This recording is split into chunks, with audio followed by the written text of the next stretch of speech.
Добар ден, драги пријатели. Добро дојдовте во денешнава епизода и верували или не, моето име е Јосиф Дамјанов и денеска по прв пат имаме гостин Машко после подолго време. Сашо, фала ти за вакво што ја прифати поканата и за храброста, да, пошто ние мажите у принцип мора да се признаеме, поише зборуваме, ама кога ќе дое време за реализација некако сме по-стиснати, женскиве се послободни у тој дел. До сега имавме женски гости и пред да со Сашо ќе одговараме паралелно на многу интересни прашања, ќе не гледате и денес и утре и задутре. И пред да одговараме на прашањата, сакам прво да го запознаете Сашо. Ја и он бевме во комуникација преку социјалниве мрежи и неговите коментари и сето тоа колку длабоко он ги разбира работите во делот на исхрана и така натаму, мене ми беше фасцинантно и се уште ми е фасцинантно, Сашо. И од друга страна ми е многу фасцинантно и инспиративно што Сашо е човек кој што немал проблем некој леле сега тука готово дај нож до коска дојде па да менувам исхрана, туку тоа е исклучиво од љубов и од тоа што сватил дека има некоја пасија кон се што значи исхрана. Така да, Сашо, уште еднаш добро дојде и чисто сакам да публикава се запознае со тебе и да можеби како, од каде потекнува целата приказка за тоа ти да си во исхрана, нутриционизам и здрав живот. Па веројатно е сплет на околности, големо влијание. Најнапред благодарам за поканата, Јосиф. Нема зашто, фала ти. И чест да бидам гостин. Долги години активно се занимавав со спортско танцување. И како дел од тренирањето и сите тие припреми имавме можност надвор од Македонија да следиме и предавања некои, да разбереме за важноста на квалитетната и правилно поставена исхрана за професионалните спортисти, односно влијанието на исхраната врз резултатите што се постигнуваат. И од тогаш почна интересот преку тие предавања, па преку книгите кои што ми беа достапни, една по една, тоа беше значи пред многу години, можеби пред 2 децении уште, за да понатаму интересот, сега како што ти често кажуваш на Google, навистина интернетот нуди можност да оној кој што сака со малку поголемо трпение, нели, да се едуцира и да истражува многу. И навистина открив дека навистина ме влече нутриционизмот. И можеш да ги поврзуваш тие слагалици, и дека многу фино, како што човек чита постојано и се едуцира, го акумулира тоа знаење и многу лесно после само нели додава во мозаикот онаму каде што фалат. Секако за крај и постдипломските студии по нутриционизам беа можеби она што беше потребно да го заокружам знаењето во некои работи и да даде основа од аспект на медицината и тие некои медицински предмети кои што можеби како знаење ми недостасуваа, за да се комплетира целото знаење. И денеска, мислам, работиш со луѓе секојдневно, знам дека се надградуваш, тоа е веќе... Така, официјално веќе како нутриционист со клиенти. Мене ми е драго дека и кај нас во Македонија почнува да биде поголем интересот општо на луѓето за здравата исхрана и за здравиот животен стил и конкретно и луѓето кои што имаат проблеми да почнуваат да се обраќаат и до нутриционистите за... И е многу, мислам, уште подобро би било да го следат твојот пример, да не треба да дојде проблем за да се обраќаат. Иако јас сум по другата страна кај што ми дошло можеби преку глава, па сум рекол дај морам да менувам нешто, али како и да е, у моментов ги имате и двете приказки.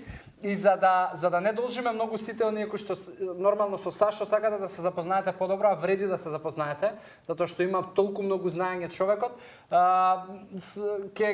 Ќе оставиме и линк за неговиот профил и да може да станете пријатели, да си комуницирате доколку сакате. Ние сега може да се префрлиме на веќе делот на одговарање на некои прашања и трендови кои што ги има моментално во светов и во Македонија. Така да ќе ги погледнеме, ќе одговориме на неколку прашања денеска и верувам дека ќе ви се допаѓаат.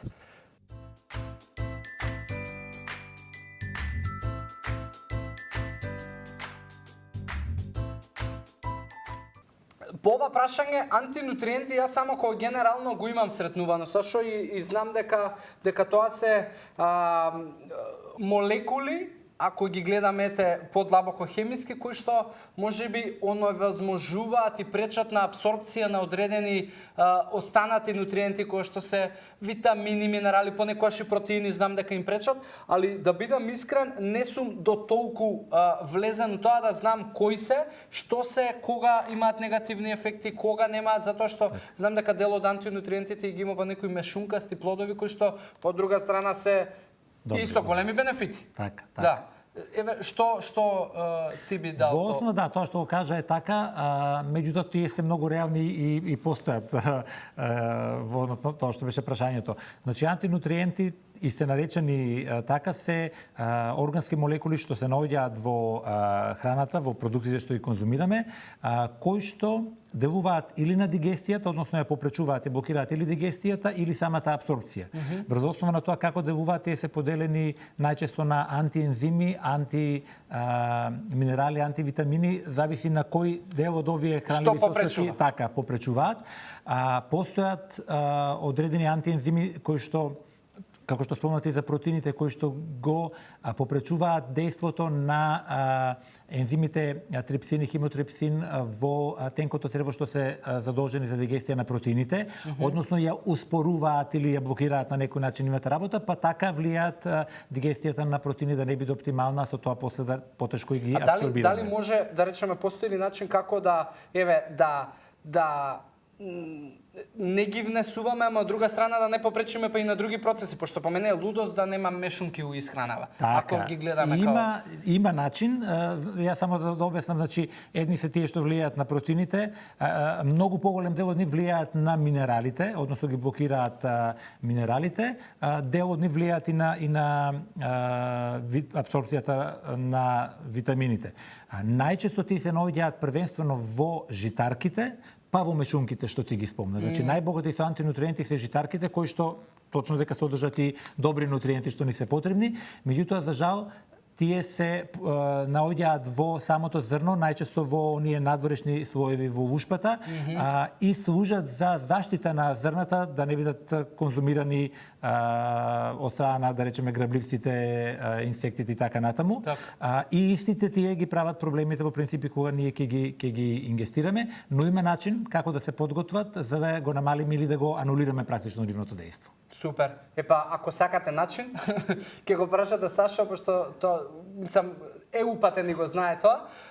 По ова прашање мислам дека тука ќе завршиме, да не навлегуваме длабоко, иако е пак секоја тема има така, да се оди, да се зборува. Само можам да кажам, фитинската киселина е она главна или едно од најпознатите антинутриенти што има во лушпата и во житарките, и во мешунките, дури ја има и во јаткастите плодови.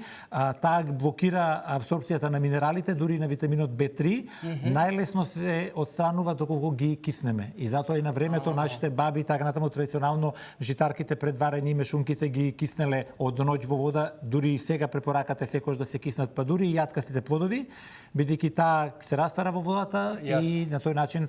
Значи има начин како и да ги јадеме тие плодови, да. Ова се еден пример, има и други што спаѓаат во таа група, меѓутоа секако има начини како да можеме да ги отстраниме. Супер. Дечки, по ова прашање ќе го завршиме тука одговорот. Ќе погледнеме сега уште едно прашање кое што дефинитивно ќе ве интересира, па ќе се вратиме пак назад.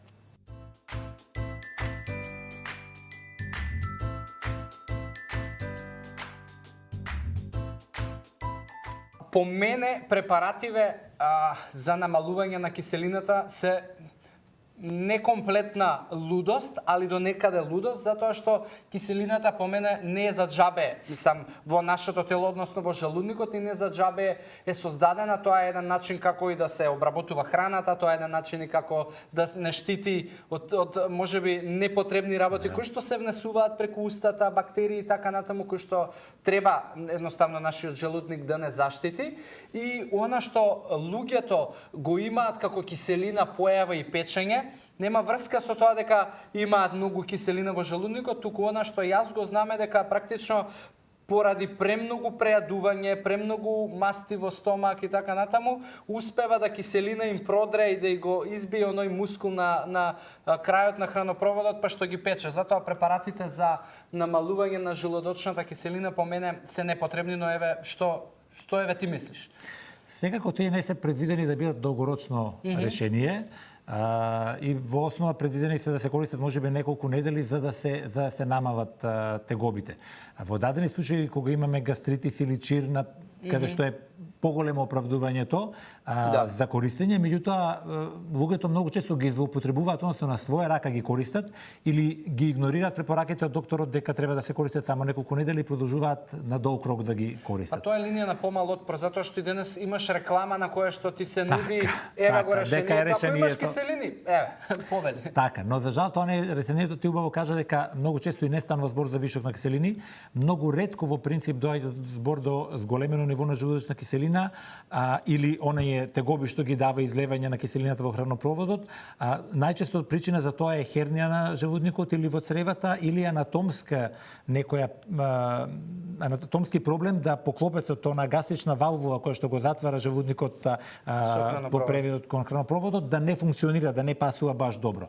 Многу често причината лежи во ниското ниво на желудочна киселина, која што заради тоа што е ниска не успева храната во желудникот да се дигестира до она ниво до кое што е потребна, особено протеините, меѓутоа желудникот не е херметички затворен. Таа повторно после одреден период преминува во тенкото црево и ако не се протеините разложени до онаму до каде што треба, а вклучително високото ниво на киселина, односно оптималното ниво на киселина активира сигнални механизми кои што се потребни за секреција и на панкреасот и на жолчката, па влијаат и на апсорбцијата на многу витални минерали. Така што се тоа влијае да храната во тенкото црево каде што треба да продолжи низината дигестија, не продолжи дигестијата онака како што треба. Па тамо храната се задржува подолго време, ферментира, се создаваат гасови многу повеќе од она што природно се создаваат. Сето тоа ги подкрива, ги надувува цревата, го подкреви желудникот надоле и е причина за изврвање можеби на желудочна киселина. Практично решението не лежи во препарат, туку лежи во животен стил. И ние уште повеќе фактички со препаратите, мислејќи дека имаме вишок на киселини, го намалуваме, а со тоа уште повеќе ја загрозуваме и ја нарушуваме дигестијата. Многу често луѓето во тие случаи треба да пробаат баш да ја стимулираат гастричната секреција преку конзумација на јаболков оцет или вода со лимон, вода со ѓумбир, на тој начин, или треба да пробаат со примена на дигестивни ензими, затоа што многу често можеби проблемот лежи во нив индивидуално, да имаат помала секреција на различни видови ензими што се дали од желудникот или во тенкото црево и многу брзо ќе може да почувствуваат разлика доколку станува збор за помала секреција и да видат каде реално лежи проблемот. Но секако препораката не е на долг рок да се користат на своја рака оние препарати за намалување на Супер, Сашо. И ја научив сега некои детали што до сега не ми беа слушнати. Тука и по ова прашање ќе завршиме и со денешнава епизода ќе не гледате и утре, ќе не гледате и задутре, затоа утре бидете пак назад и бидејќи нема повторно да се представуваме, ќе може да видите уште поголема содржина и одговори на прашањата. За денешнава епизода, Сашо, фала за одговорите и за идеите кои што практично ми ги даде и ги надшавме како прашања. Фала ви за вас и на вас за вниманието. Се гледаме во утрешната епизода. До тогаш ви посакуваме здрави животни навики и убав ден. Чао! Чао!